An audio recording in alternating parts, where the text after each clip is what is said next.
The shiur on the issue of klalu prat, which of course is central to understanding anything about Torah, because if you simply look at the Yud Gimel Midos HaTorah Nidreshes Bohem, which is actually incorporated as part of our pre-Psukei Zimra davening, you will note that fully 8 of the 13 principles based upon which the Torah is explicated revolve around the concepts of klalu prat. So this is very, very central to the ability to understand Torah. And I'd like to discuss this issue from the perspective of no less a personage than Rabbi Akiva, who himself is actually the basis of all of Torah Sheba'al Peh as we have it, and his Talmidim,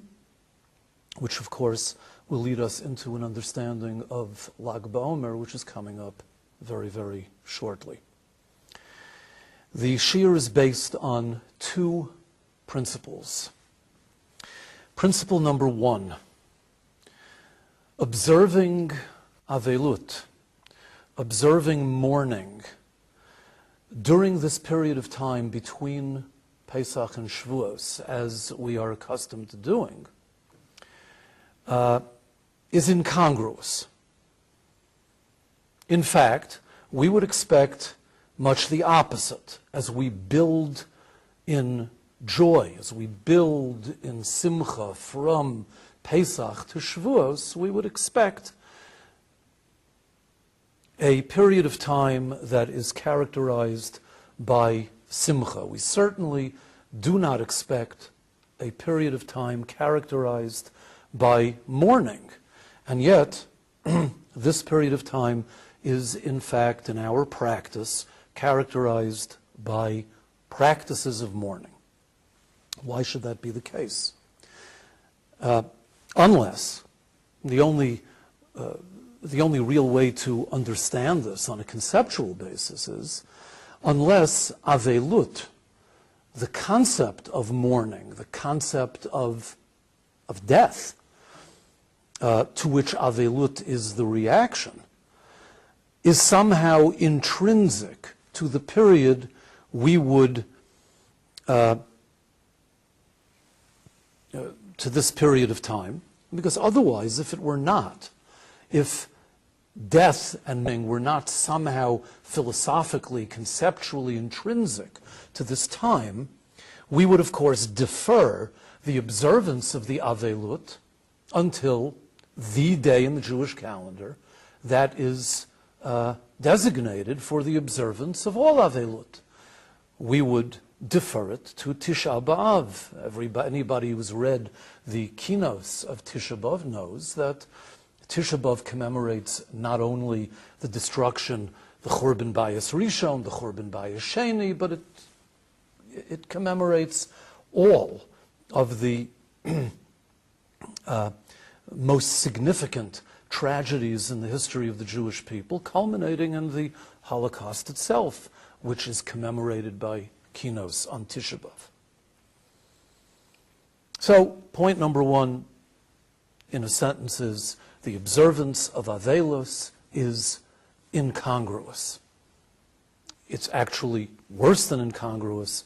It is contradictory to the spirit of the time that we would expect between Pesach and Shavuos as we build towards the great joy of Kabbalas HaTorah.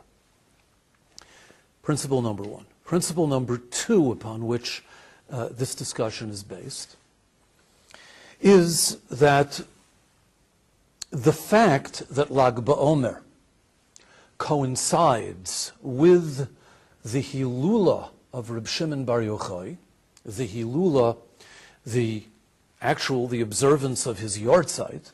Yortzeit doesn't have quite the connotation that Hilula does. Hilula is a celebration. Right? It is a celebration of the life of Reb Shimon Bar Yochai. The fact that we celebrate the life of Reb Shimon Bar Yochai on the day of Lag BaOmer is not a coincidence at all. What it points to is that Reb Shimon Bar Yochai somehow embodies the tikkun for the deaths of Talmidei Rabbi Akiva. And of course, you know that it is the deaths of Talmidei Rabbi Akiva that we commemorate during the period of the Omer, and it's the deaths of the Talmidei Rabbi Akiva that we are actually mourning during this period of time. So this coincidence, not being a coincidence, this second principle that I stated as the basis for our discussion today, is established in two places in the Gemara. And place number one is source number one, the Gemara in Yevamos, Daf Samach Beis Amud Beis, very well-known Gemara. Omru. 12,000 zugim talmidim hayu lo Rabbi Akiva migeves ad Antiparis. Rabbi Akiva had 12,000 pairs of students in a network of yeshivos that ranged from the town of Geves to Antiparis, a system of campuses, 24,000 talmidim, very, very substantial institution indeed. V'kulan meisu beperek echad. All 24,000 died during the same period of time. Why? The famous reason that we all know, given by the Talmud, is mipnei shelo noagu kavod ze lo ze, they did not honor each other. And Tana, the Brisa teaches, kulam meisu mi pesach ad atzeres. This period of time to which the Gemara refers, during which they all died, is the period, as we know, between Pesach and Shavuos. Shelo noagu kavod ze b'zeh is the reason for the mourning. This is the reason for the deaths of Talmidei Rabbi Akiva, the reason that we instituted the custom of what appears to be this incongruous, even contradictory avelut. Now, I asserted that, as a second principle, that Reb Shimon Bar Yochai represents, in his life's work, the tikkun for the deaths, the causative factor of the deaths of Talmidei Rabbi Akiva. So let's take a look at how that assertion can be proven from two different Gemaras. The first appears in Masechah Shabbos, it's source number 2, and this is a wonderful coincidence. Of course, it isn't, but it certainly appears to be. This is the, and I really can't overemphasize the significance of the fact that there is one place, and one place only in the entire Talmud. We're talking about a work that exceeds 2,700 pages. There is only one place in which biographical, historical information is given about Reb Shimon Bar Yochai. We have stories of his life. You all know, I'm sure, that the Gemara is not, in the same way that the Torah itself is not a storybook, the Gemara is not a storybook. Both of these works, Torah Shebiksav and Torah Shebal Peh, are amalgams. They are combinations of what we have come to call halacha and agoda, two sections that are woven together in a tapestry. There aren't separate sections of mitzvos and separate section of stories in the Torah. In much the same way, there aren't separate sections of halacha and agoda in the Talmud. They are woven together. And the agoda in the Torah provides the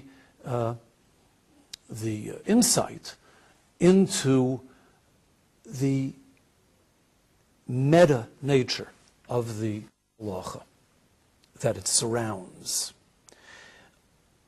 It speaks to the very nature of the enterprise known as Yisrael, what it is that we are here to accomplish through Torah. The Aggadic stories that are selected by the editors of the Talmud for placement in the Talmud are therefore of extremely profound significance. There is, again, so I emphasize, because I cannot overemphasize, the significance of the stories that are selected about Reb Shimon Bar Yochai. And these stories appear, again, I would suggest not coincidentally, on Daf Lamed Gimel in Masechah Shabbos.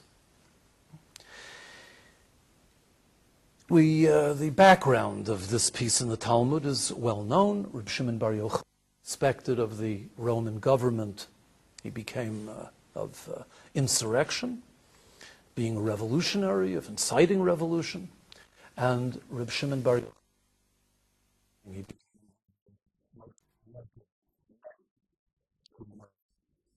the Roman Empire. He went into hiding. He ended up in a cave somewhere in the Galil, and lived in that cave with his son, Rabbi Lazar, for a period of 12 years. And it was during that time in which they devoted themselves entirely and completely to the study of Torah, that, according to our tradition, they developed the Zohar, which becomes the most fundamental, in a sense, of all Perushim on the Torah and parts of Tanakh, and is central to the development of Jewish thought. Now, after they emerged from the cave, Reb Shimon Bar Yochai feels that he was the beneficiary of a miracle, and he feels grateful to the surrounding area, though the people in the surrounding area, the surrounding towns, really did nothing for him, but he feels grateful.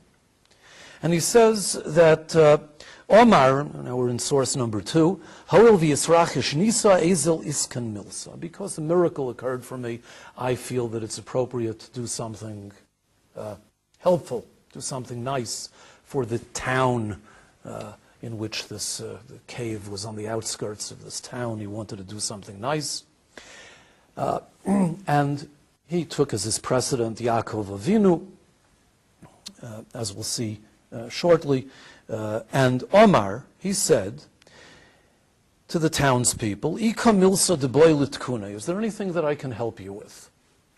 So Amrulei, they see that they have in their midst a very great rabbi, and they have a halachic conundrum. They say, Ika duchto di isbei sofek tuma. There is a place here that suffers from a sofek tuma.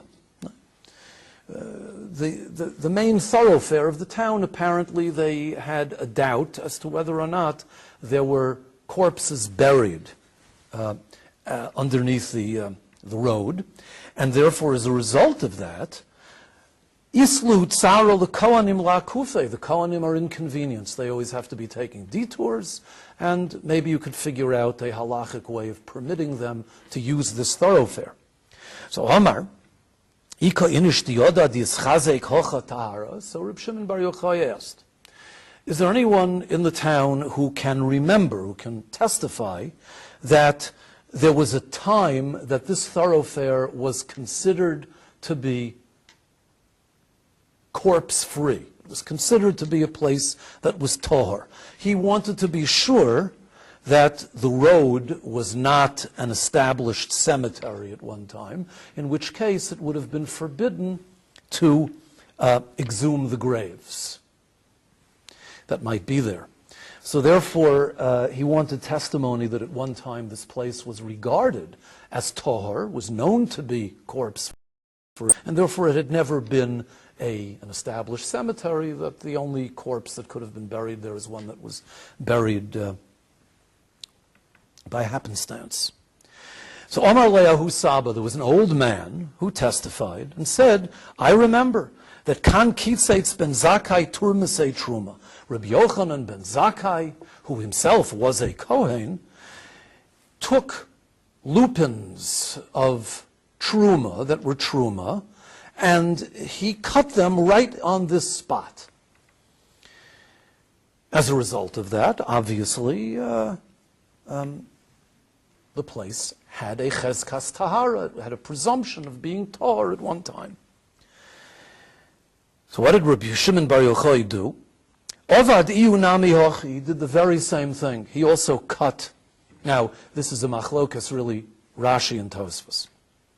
Rashi understands that he, Rabbi Shimon Bar Yochai, also took lupins of truma and cut it there, repeating the behavior of Rabbi Shimon Bar Yochai. He scattered the lupins, and miraculously the grave or graves rose and made the ground underneath them soft so that he would be able to identify where they were. Tosfos understands that it refers to something I mentioned in passing at the beginning of this passage, which is that he simply did like Yaakov Avinu. Ovad iyu nami hochi. He also did like Yaakov Avinu. He did something that would help the town, just as Yaakov Avinu did nice things for the city of Shechem.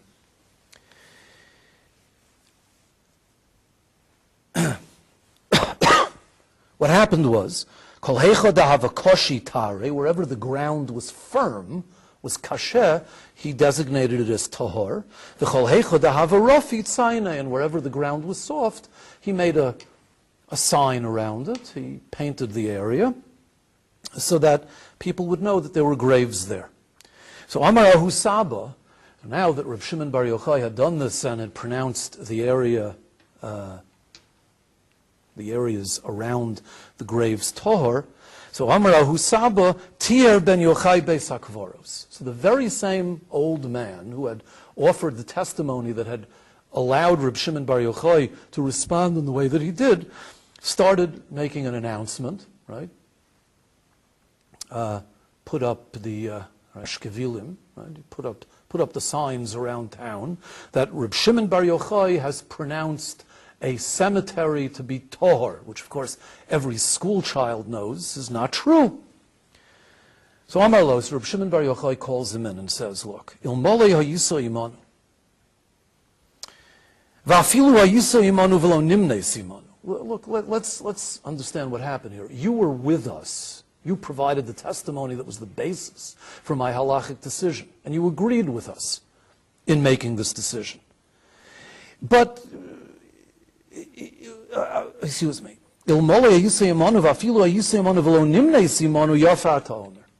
if you had objected, or even if you had said nothing, you had abstained, I could understand your reaction. But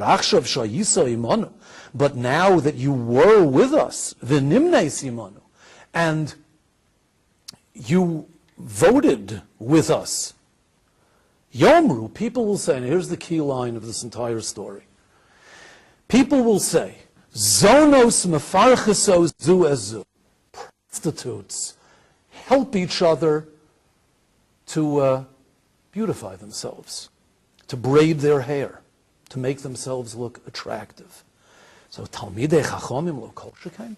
How much more so should Talmidei Chachamim support each other? And here you are stabbing me in the back?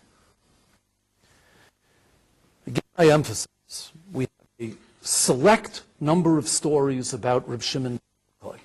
They are not inserted in the Talmud for historical or biographical reason. They are inserted in the Talmud to teach something about the concerns of Reb Shimon Bar Yochai, his philosophy, his approach to life, the nature of Reb Shimon Bar Yochai. What do we see from one of these very, very few stories about Reb Shimon Bar Yochai? This is the culmination of the great story of the cave. What do we see was his primary concern? He expresses it very vividly, very dramatically. Zonos mefarchesos zu ezu. Prostitutes help each other. Talmidei Chachamim lo kol shekain. Certainly Talmidei Chachamim should care for each other, should support each other. Why did the Talmidim of Rabbi Akiva die? Shelo noagu kavod zeh b'zeh. They did not support each other. They did not help each other. They did not honor each other. They did not respect the significance of each other. So we see that Reb Shimon Bar Yochai's concern in life, his primary concern, was this very issue that caused the deaths of Talmidei Rabbi Akiva. And therefore I assert that the fact that we celebrate his life, Reb Shimon Bar Yochai's life, on the very day that the Talmidim of Rabbi Akiva stopped dying on Lag BaOmer, indicates that he represents the Tikkun. We don't know why yet, but he represents Tikkun. Let me now proceed to the second reason why I assert that the coincidence of the day of the death of Rabbi Shimon Bar Yochai and the day that Talmidei Rabbi Akiva stopped dying is not a coincidence at all. That's based on source number 3. Source number 3 is an expansion of source number 1. As you'll see in a moment, source number 1 is excerpted from source number 3. And this is very significant. Tanya, the Brisa teaches. Rabbi Yoshua Omer, Nasa Adam Yisha Bialduso, Yisa Yisha Biziknuso.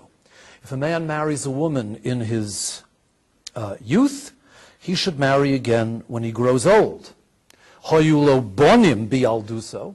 If he had children when he was young, Yulo bonim biziknuso. He should continue to have children when he is old. Shenemar, the Pasuk in Koheles teaches. Baboker zra es zaracha. In the morning of your life, when you are young, sow your seeds. But vila erev, in the evening of your life, al tanach yodecha. Don't rest. Don't hold your hand back. Ki eincha yodeya ize yichshar. You never know which effort will turn out to be the most beneficial. Ozeh, hazeh ozeh, this one or that one, the efforts of your youth or the efforts of your old age. V'yim shneim ke'echad tovim, and if they all turn out, both turn out to be beneficial, how much more wonderful is that? Now, of course, this, in Rabbi Yoshua's understanding, is fascinatingly a reference, a veiled reference, to the presence of the Shavuos story here. Of course, we are building towards Shavuos. Lag BaOmer is an island in the Sfiras HaOmer that binds Pesach and Shavuos. The story of Megillas Rus occurs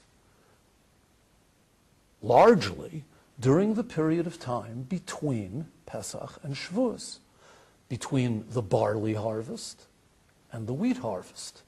Now, who is it that this pasuk in Koheles that Rabbi Yoshua cites might be referring to?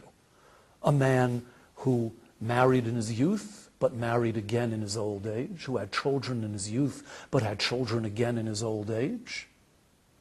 Boaz, of course. Boaz, we are told, had many children in his youth. They all died. He buried all of them. Buried children, buried his in-law children. They all died. And in his old age, he married once again. He married Rus. And the result, the fruit, the product of that marriage, of course, is Malchus Yisrael, is David HaMelech, whose birth we celebrate on Shavuos. So this is a very interesting introduction. Rabbi Yoshua's take on this is a very interesting introduction to Rabbi Akiva's take on this same pasuk. Continue in the source. Rabbi Akiva Omer, Lomad Torah bialduso, Yilmod Torah biziknuso. You learn Torah when you're young. You teach Torah when you're young. Continue teaching. Continue learning and teaching when you're old. Hoyulo talmidim bialduso, yulo talmidim biziknuso. You have talmidim in your youth. Continue to amass talmidim in your old age. Shenemar, and Rabbi Akiva understands this from the very same pasuk that Rabbi Yoshua cited from Koheles, Baboker zra es zaracha, sow your seeds in the morning, but in the evening, don't hold your hand back, don't rest, continue. And now, Rabbi Akiva's drasha, the Gemara here launches into the story of the period between Pesach and Shavuos, which we saw in source 1. Amru 12,000 zugim talmidim hayu lo Rabbi Akiva migeves haranti peres, the 12,000 pairs of talmidim that he had in his network of yeshivos, and kulam mesu beperek echod, they all died during one period. So this is the excerpt that we saw. This is why they died. And now the Gemara continues. V'hoya ha'olam shamem, the world was desolate. Ad shebo Rabbi Akiva etzel Rabboseinu shebadorom, until Rabbi Akiva came to teach a few more, a handful of Talmidim in the south. Ushna Olahem. Who was this handful of Talmidim? Rabbi Meir, Rabbi Yehuda, Rabbi Yossi, Rabbi Shimon, Rabbi Elazar ben Shamua. 5 Talmidim. He had 24,000 in his youth, or relative youth, in the case of Rabbi Akiva. But in his old age, his advanced old age, he had 5. But v'heim ha'amidu Torah osashah. They were the ones, these 5, were the ones responsible for the survival of Torah, for the fact that Torah was upheld. Ha'amidu. Now you can imagine what Rabbi Akiva must have thought. That in itself is a musar haskel. To accomplish what he accomplished, to have started learning at the age of the middle age, the age of 40, and to have become the Gadol B'Yisrael, the basis of all of Torah Shebaal Peh, to have instituted what is undoubtedly the largest yeshiva in the history of the Jewish people, a network of yeshivas, with 24,000 Talmidim, and have them all wiped out. His entire life's work canceled in a period of weeks. You can imagine of devastation. Imagine what he must have been thinking. And yet, he did not surrender. Rabbi Akiva went south. He found a modest group of Talmidim, 5 Talmidim, but they were very important people. And among them was Reb Shimon. Stam Reb Shimon, whenever we see Reb Shimon without any designation, without his father's name being mentioned, in the Talmud, in the Mishnah, it is always Reb Shimon Bar Yochai. This is Reb Shimon Bar Yochai. He was one of the 5 Talmidim of Rabbi Akiva who were responsible for Ha'amodas HaTorah, Heim Midu Torah Osasho. A very clear proof to the assertion that somehow Reb Shimon Bar Yochai is central to the tikkun for what caused the deaths of Talmidei Rabbi Akiva, which the Talmud identifies as Shelo Noagu Kavod Zelazeh.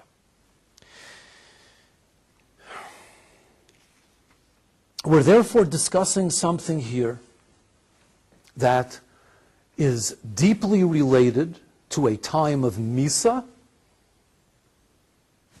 All of these Talmidim would die, but also to a time of Chaim, because it culminates in Shavuos and the Eitz Chaim Hila Machazikim Ba, the tree of life that is the Torah.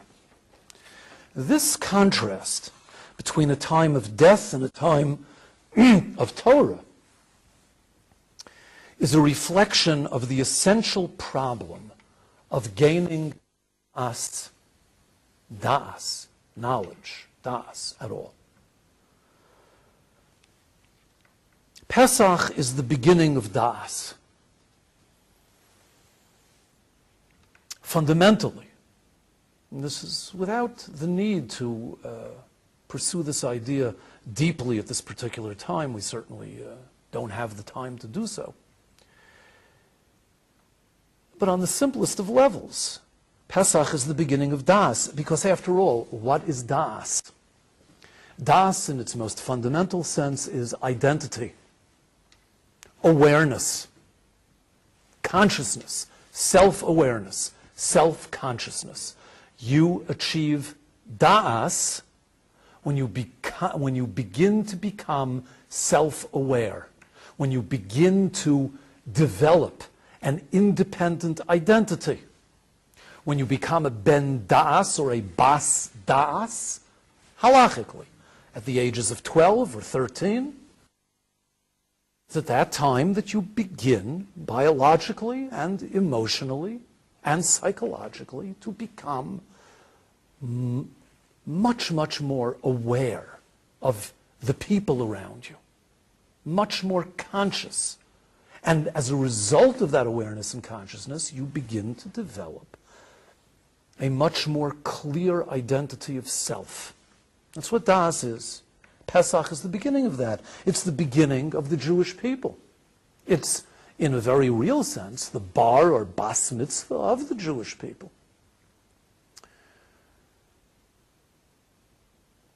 The time that we begin to form as a nation, and to develop the identity that becomes the identity of Yisrael. Now, incredibly enough, we know from the Torah itself, that Das brings death. The consequence of the sin of the Eitz HaDas, of taking from that tree of awareness or consciousness, the primary result, or one of the primary results, but in a sense, of course, the ultimate result of taking from that fruit is that we die. We are mortal. And therefore, on the simplest of levels, again, without yet providing an explanation, it makes sense that Pesach should initiate a period of death. You remember, my first assertion, my first principle was there had to be an intrinsic, an inherent connection between the period that follows Pesach and death, or else we would never have instituted the observance of mourning during a time that should be a time of great simcha, leading from the freedom of Pesach to the ultimate freedom of Kabbalas HaTorah. As I said, it's incongruous, it's contradictory. We would never have done it unless, conceptually, there's a relationship between Pesach and death. And indeed there is. Because the beginnings of Da'as, the flickering of the incipient Das of Yisrael, leads to death, as it does in the Torah, as it does in the story of Gan Eden. And the period of destruction that follows Pesach, of which the deaths of 24,000 Talmidim of Rabbi Akiva is a prime example, is an essential part, it would seem, of the acquisition of Das. You can't have one without the other.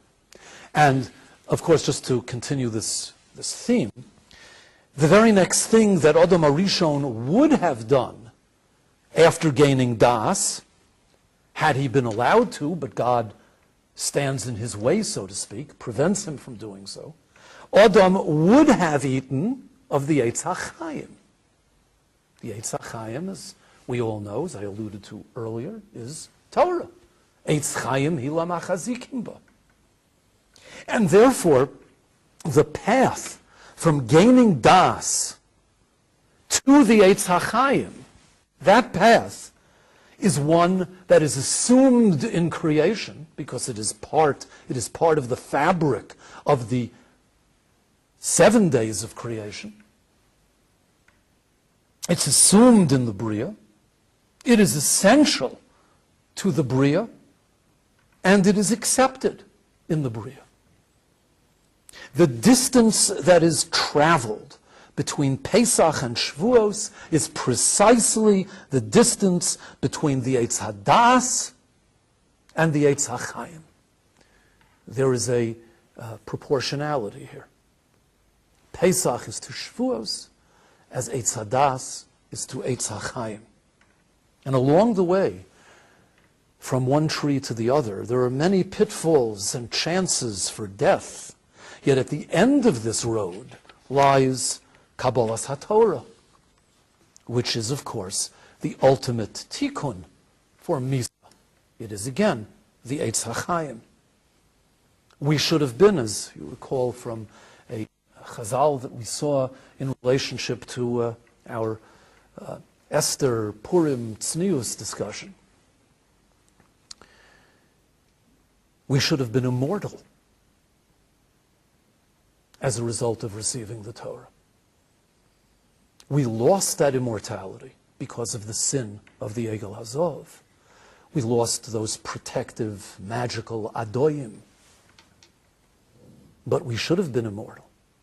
That's what Kabbalas HaTorah should have brought. And therefore, the Rabbi Akiva syndrome, if you will, the problems created in his Talmidim and their resultant deaths must be related to Das. And the tikkunim brought about by Reb Shimon Bar Yochai somehow undo that damage. And this is what we need to explore now. Make sense of this.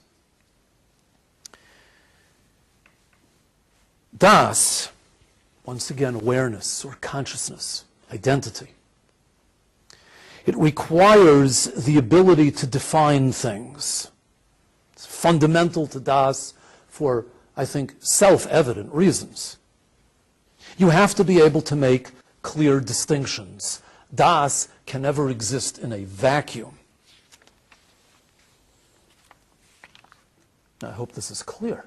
As I said, self-evident. But since I'm talking to chairs, I'll just elaborate on it a little bit in case it isn't. The only way that I can distinguish me from you, or this from that, is to be able to make a distinction. In order for me to develop an identity, my awareness, my consciousness, must be based on the fact that I can distinguish between one thing and another. And it's to the degree that I can make distinctions, the depth of the sophistication of my distinctions will be directly proportional to the degree of the depth and sophistication of my identity. The more defined things are for me, the more clear will my own identity be. The deeper will my self-awareness be. The less clear are the distinctions, the less clear will be my own identity. Yeah? Again, as I say, this should be self-evident. Now, the reason that Das leads to death, as I said, it must inevitably do, that Pesach does in fact usher in a period of death, which is why we observe the Avelus for Talmidei Rabbi Akiva during this time, although it appears on the surface to be incongruous and contradictory. The reason that Das leads to death, and indeed requires it, by definition, existentially, it requires it. It's not a consequence. It's not a punishment. It's an existential reality. Is because, and so if you've been wondering until now, what does this have to do with Klal Uprat, we finally come to the point. It is because the meaning of pratim always has within it the context of death. What is a prat? It's literally cognate with the English definition. A prat is a part. A klal is an aggregate. It's a generality. It's not a detail. Prat is a detail. A klal is a general principle. And this relationship between klal and prat, and of course the word klal contains within it the word kol. It is inclusive. It has everything. If it's the ultimate klal, it contains everything. And of course, this is true at innumerable levels. It's true within your own body, in which we have protim that are nested in klolim, and these klolim are themselves protim that are nested within other klolim. Think about the systems in your body, right, going down to the cellular level and building up, right, in terms of protim that eventually create an aggregate, create, let's say, an organ. The organ is part of a system, so the organ is itself a klal, and yet it's also a prat in relationship to the system. The body consists of many systems, and these systems, each one are aggregates. They are each one klolim, but in relationship to the body itself, they are pratim. And you as an individual are a discrete klal, but you are also a prat. And these nested klolim in pratim, you can think of the famous Russian babushka dolls as a mental image. They are almost infinite, beginning from the sub-microscopic level all the way up to the ultimate klal, the ultimate kolel, the one who incorporates all of reality, and that is, of course, the Ribbono Shel Olam.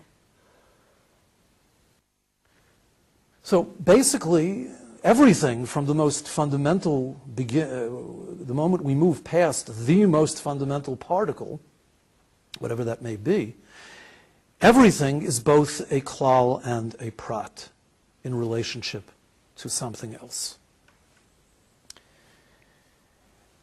But anything that is a prat, no matter how close it is to the Ribbono Shel Olam, we, human beings, as the ultimate pratim in this world, only that which is everything, literally, God, the ultimate klal, only that which is everything can exist eternally. But anything which is only a part, by definition, of necessity, again, existentially, must lead to Misa, must experience Misa. Very simple reason. It is limited because it's only a part. It's limited. Things that are limited, by definition, cannot be eternal. Eternality is reserved only for that one klal that is not limited. And that, of course, is the Ribbono Shel Olam, the only klal that is unlimited. All other klalim are pratim in relationship to him, and any prat, any part, by definition of the word part, is limited. And things that are limited die. And therefore I say again that Misa is not to be seen as a consequence for the chait of the Eitz Hadas in the sense of punishment, but as a consequence for the chait of the Eitz Hadas in the sense of definitional existential inevitability.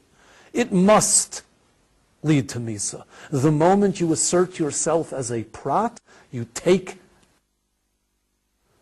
seek, you make distinctions, you're going to be limited.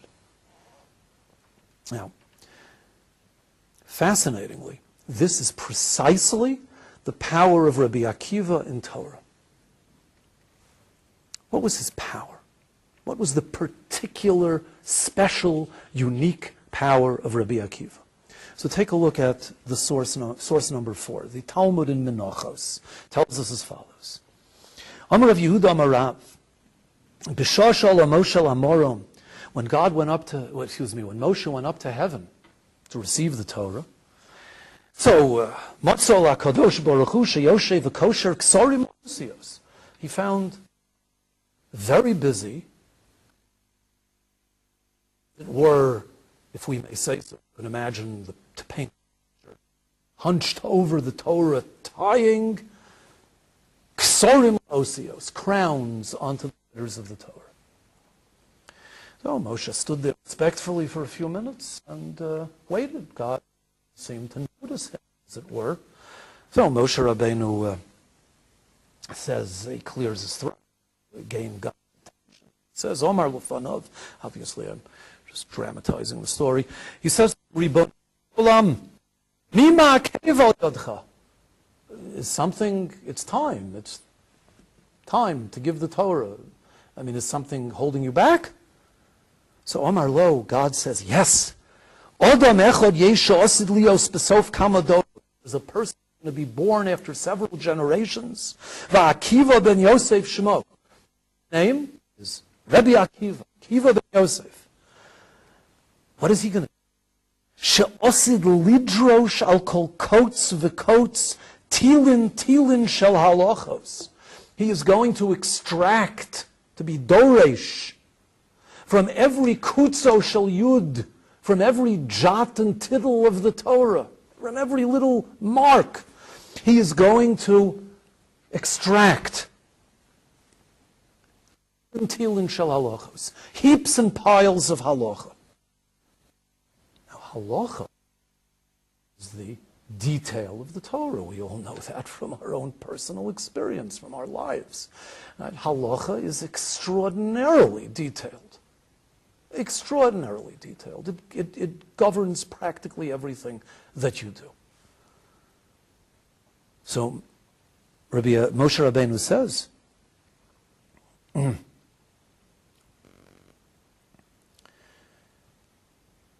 the truth is, we really don't need this next line at this point.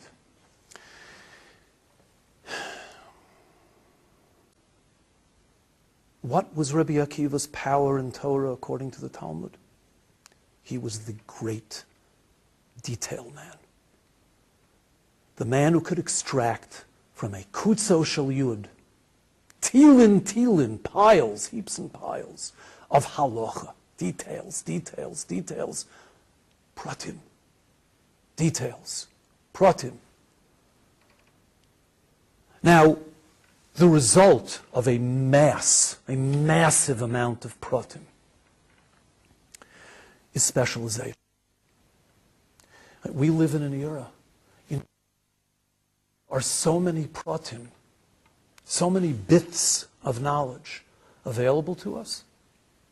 I always like to recollect a news item that I once saw in the New York Times, in which it was stated that there is more knowledge, actual bits of knowledge, contained in the daily edition of the New York Times than in a medieval library every day, 365 days a year, multiplying and multiplying and multiplying and multiplying. The amount of knowledge that we have is absolutely explosive.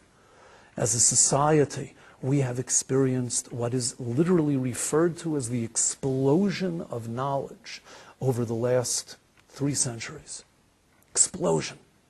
There are so many pratim to deal with. There are so many details to comprehend that it is impossible to comprehend them without the benefit of a device called a computer, which is why human ingenuity developed a computer in order to be able to have databases that contain all this information, because no one person is any longer capable of containing all of the information, all of the details, all of the pratim that are extant within his mind. It's simply not possible. There's too many of them.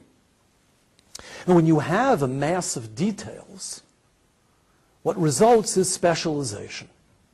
You specialize in one area, you specialize in another area, I specialize in a third area, because our minds are limited, and we therefore focus on a particular klal within the klal prat continuum. We specialize in something. The result, and this is seen in every single field. Right? Everybody knows.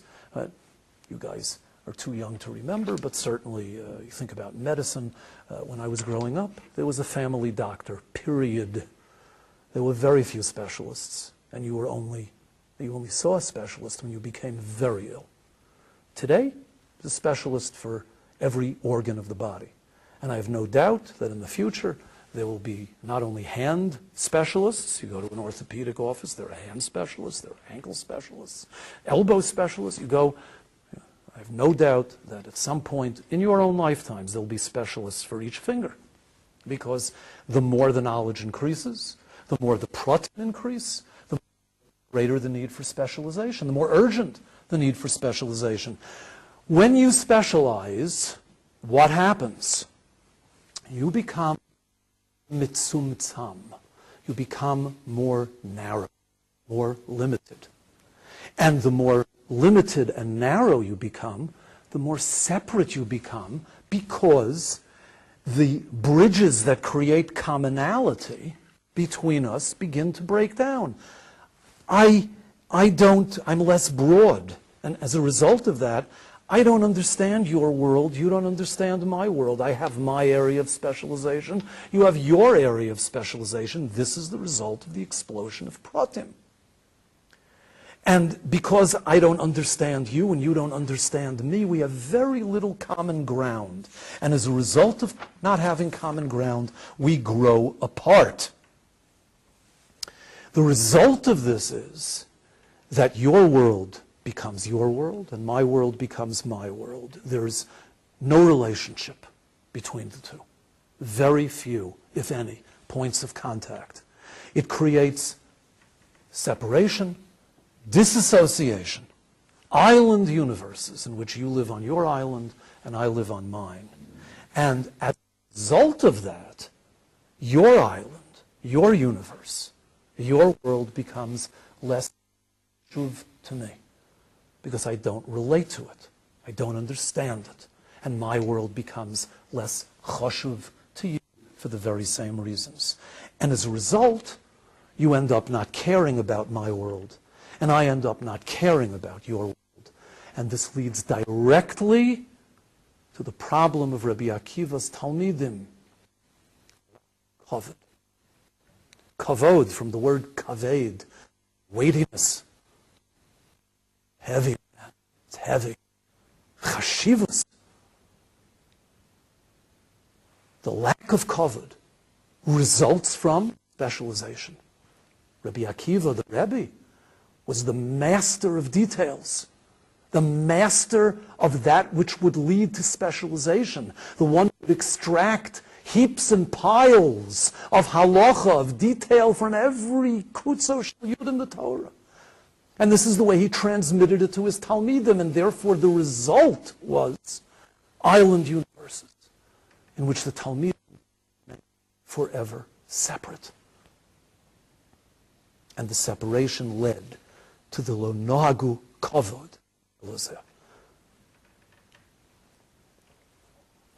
Instead of having an Eitz HaChaim, which required the incorporation of all of the pratim of creation into one magnificent klal, instead we have terrible pirud, separation in creation, which results from making these highly specialized definitions. This is klal uprat.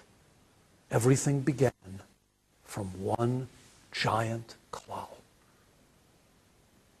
But then all of the individuation, the separation began. The creation of pratim. That's the period of prat. But ultimately it has to be brought back together. The klal has to be recreated.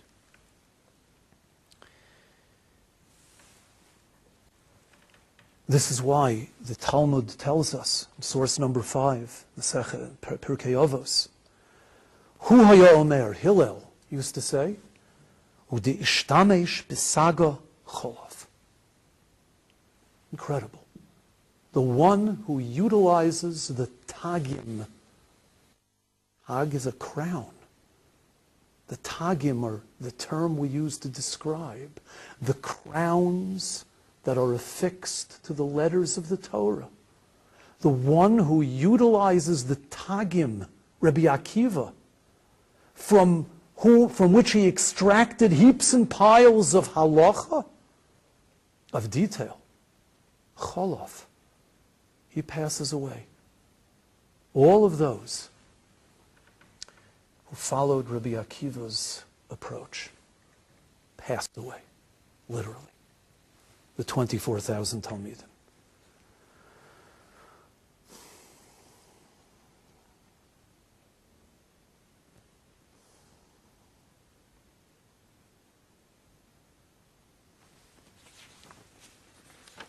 conclude, what does this have to do with Reb Shimon Bar Yochai? A great deal. Reb Shimon Bar Yochai is not the halachist supreme.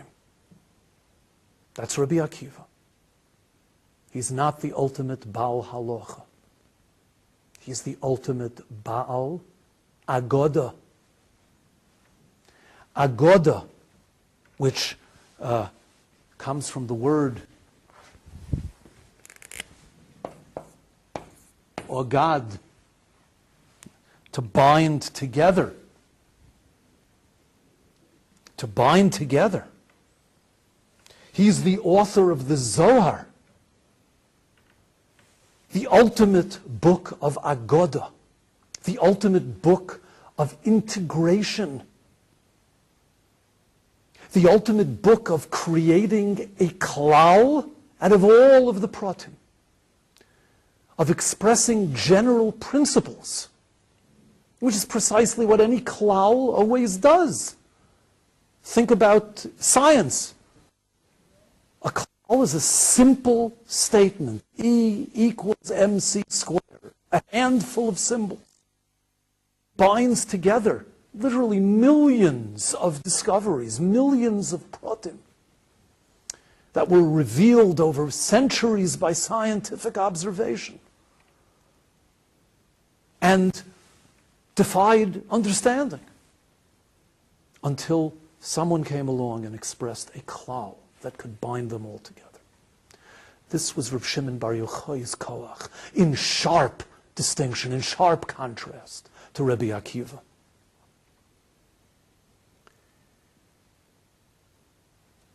Take a look at an astounding Gemara, source number 7. I skipped over source number 6, which is fine. Source number 7. As we conclude. It's astonishing. When you read a Gemara like this, it's a classic example of, it's a head scratcher, really. What in the world is Talmud expressing here until you see it within a context such as this? Kosuv Echad Omer, pasuk in Daniel Perek Zayin, there's a pasuk that says, at the end of the pasuk it says, Korsiye Shvivin Dinur, God's throne was a fiery flames, implying one throne. The Kosuv Echad Omer, but at the beginning of the very same pasuk it says, Ad di Korsivan Remiv. Daniel says, I watched as the thrones, Korsivan, the thrones were set up, Va'atik Yomin Yisiv, and the one of ancient days sat. So, which is it? One throne or two thrones? Same pasuk contradicts itself. Gemara says, Lo Kashya. Echad lo, ve'echad l'David. One of those thrones is for God, the other throne is for David. Kidatanya. Echad lo ve'echad l'David, divrei Rabbi Akiva. So now, Amar lo Rabbi Yossi Aglili. Rabbi Yossi Aglili reacts to this and says, Akiva, ad Moshe atose shchina chol. I mean, that's very disrespectful to suggest that a human being, that David HaMelech has a throne right next to God's, that they're equal. They both have thrones. That's not the pshat. Ela echad l'din v'echad l'tzdaka. The proper explanation is there are two thrones for God, one of which he uses for din, the other he uses for tzedakah. One for judgment, one for compassion. So we want to know, kibla minei or lo kibla minei, did he accept this? Did he accept this rebuff of Rabbi Yossi Aglili's? Did he accept it or not? Toshma. Echad l'din v'echad l'tzdakah divrei Rabbi Akiva. We have another brisa in which Rabbi Akiva repeats the opinion, says the pshat, that he heard from Rabbi Yossi Aglili. He says, indeed, one of the two chairs is for din, the other is for tzedakah. So now listen to the words of Rabbi Elazar ben Azariah, who was so much younger than Rabbi Akiva. If you recall the story, which is in the Haggadah Shel Pesach, how young Rabbi Elazar ben Azariah was in relationship to Rabbi Akiva. And yet, listen to the words he says. Amar lo Rabbi Elazar ben Azariah, Akiva, Malecha Eitzel Haggadah. What are you doing talking about Agoda. Why are you talking about Agoda for? It's not your area. You don't know anything about it. You don't get it. Go and study the most complex halachic topics in the entire Torah. Negoyim, right? All the skin diseases, tzaras, and olos, and the laws of tumas ohel, tumas meis, tuman and ohel. Go and study that. These are two of the most detailed and complicated mesechtas in the Shisha Sidrei Mishnah, Negoyim and olos. That's what you should be studying. You shouldn't be studying Agoda. You shouldn't be offering opinions in Agoda. You don't get it. Reb Shimon Bar Yochai was the ma'aged, the integrator. He revealed the inner depths, the pnimius of Torah. He revealed the interrelationships of everything in creation. This was his greatness. This was the light, the Zohar, that he emanated. He revealed the klal of the Torah, and therefore he is uniquely qualified to undo the damage that comes from a hakpada on pratim, from being focused, as Rabbi Akiva and his Talmidim were, on pratim. And it is he who can initiate the aliyah that leads to Shavuos and the simcha and the freedom of Kabbalas HaTorah. And therefore, the Talmud Yerushalmi tells us, and I don't have a proof for this, but I do suggest it, and I need to underline that as a speculation. I suggest that Rabbi Akiva made the statement cited here in the Yerushalmi at the end of his life, when he had experienced all of these things, when he had lost his 24,000 Talmidim, and he had experienced the relationship with Reb Shimon Bar Yochai. He came to express the following principle: V'ahavta l'reacha kamocha, the very opposite of shelo noagu kavod zeh b'zeh. Rabbi Akiva Omer, zehu klal gadol b'Torah.